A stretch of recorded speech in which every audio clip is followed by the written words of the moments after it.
Today we're going to talk about some of my favorite duologies.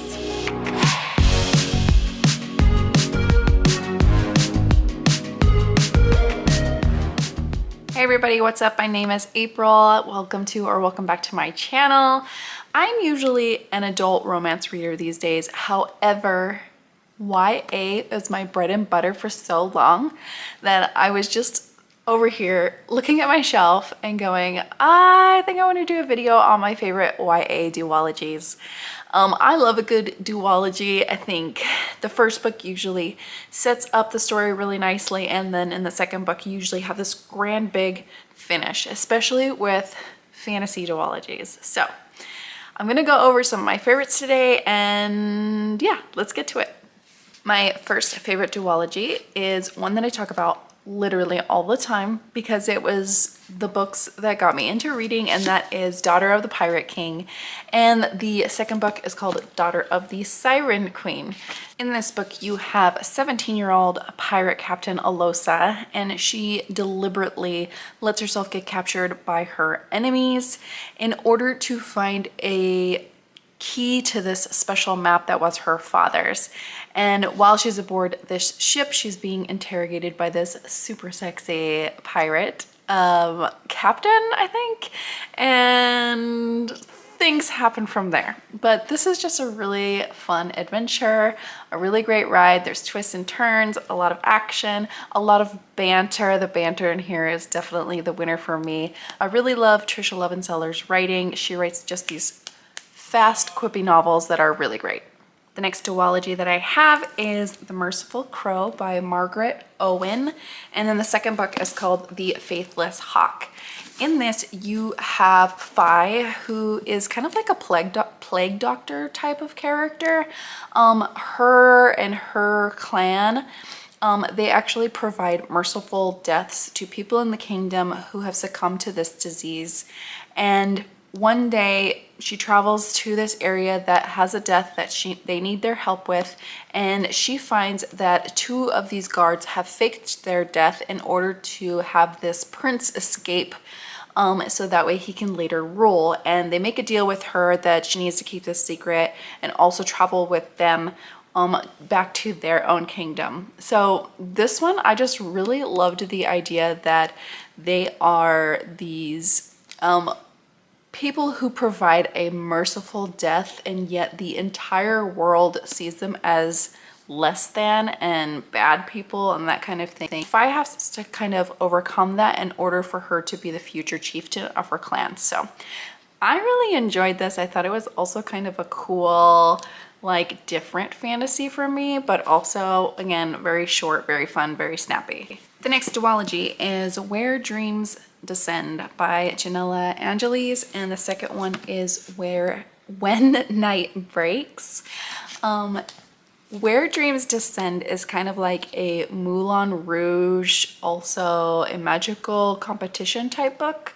Kalia is in this club in the middle of a wood, and she just wants to leave. However, she's kind of owned in a way by this very dark and broody character named Jack, I think it was. And she sees, or she wants to go to this city that has this magical competition. She has magic herself. And when she goes to this city and starts this magical competition, people start dying. And there's this whole mystery thing, city's on lockdown. And then she meets DeMarco, who is also a former magician who has kind of fallen on hard times because of things that happened in his past. And this one's really romantic. I really liked it. The second one had this really interesting plot line where they were stuck in this fog, and I don't want to say more than that, but I really enjoyed this. I felt it was super magical, especially with the magical competition aspect of it, so I really enjoyed it. And then my next favorite YA fantasy duology is actually Dance of Thieves, and the second one is Val of Thieves by Mary E. Pearson. In this, you have a thief named Kazi who is taken capture by an outlaw named Jace, and he takes her back to his kingdom. So it's a very long forced proximity road trip romance type of thing as they're going along back up to his kingdom. And they do not like each other at all. At all. So seeing them slowly fall for each other was actually quite a treat, and I really enjoyed it. There's also some very heavy political things going on with a lot of different magical elements, if you will, and I really enjoyed it. The next, I think, is a very underrated duology from a very prominent author, and that is This Savage Song by Victoria Schwab. The second book is Our Dark Duet. So in this one you have Kate, who wants to make a name for herself with her father. They kind of take care of all the monsters in the world. And you also have August, who is a monster and he just wants to be human. These monsters are created through acts of violence, and I think it's incredibly interesting how that happens and what becomes of them. Basically, worse the act of violence, the worse the monster is, and August is kind of a unique one. So in this, you definitely have those themes of like who is the actual hero and who is the actual villain in this. I really enjoyed it, and it could be really good for younger YA readers as well.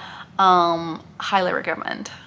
The next one is a YA sci-fi horror, and this one is called Contagion, and the second book is called Immunity, and this is by Erin Bowman. In this book, you have a skeleton rescue crew who intercepts an SOS message from a planet. So when they go to perform this very routine search and rescue mission, all they find is rotting food, dead bodies, and weapons discarded everywhere. So like, what the heck happened? And then as you slowly unfold the story, you realize that there is some things going on here that may be just a little too monstrous to deal with. So I really enjoyed this one. I think as a, like, if you're looking for some kind of light sci-fi horror, this would be it. I really enjoyed it. It was really action-packed, straightforward, and I really love Erin Bowman's writing.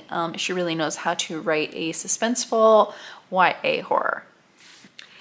And the last of my YA duologies, this is again another sci-fi, and it's called Goddess in the Machine. And then the second book is called Devil in the Device, and this is by Laura Beth Johnson. In this you have Andra, who has actually been in cryogenic sleep for thousands of years. And when she is awoken in this land, she's constantly called a goddess, and she's really not understanding what's going on.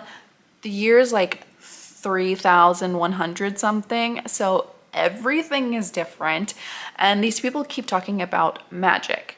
Now, what makes this special is that there is a relationship between magic and technology in this world that is really interesting to discover. Also, what really intrigued me about the story is language. Language in this book has evolved over time. So there are phrasing and words that she actually has to figure out and understand. It's definitely not a different language. It's just like an evolved form of current day's language. And I think the way it was used in this novel was really cool. Just think about like how slang has evolved over the time. Think of what that could sound like 1,000 years from now. It would be really weird and interesting. But anyways, this was a really great sci-fi, and also I believe the heroine here is plus size, so it was really great to have the representation, and I really enjoyed it. So that's it. Those are my favorite YA fantasy and sci-fi duologies.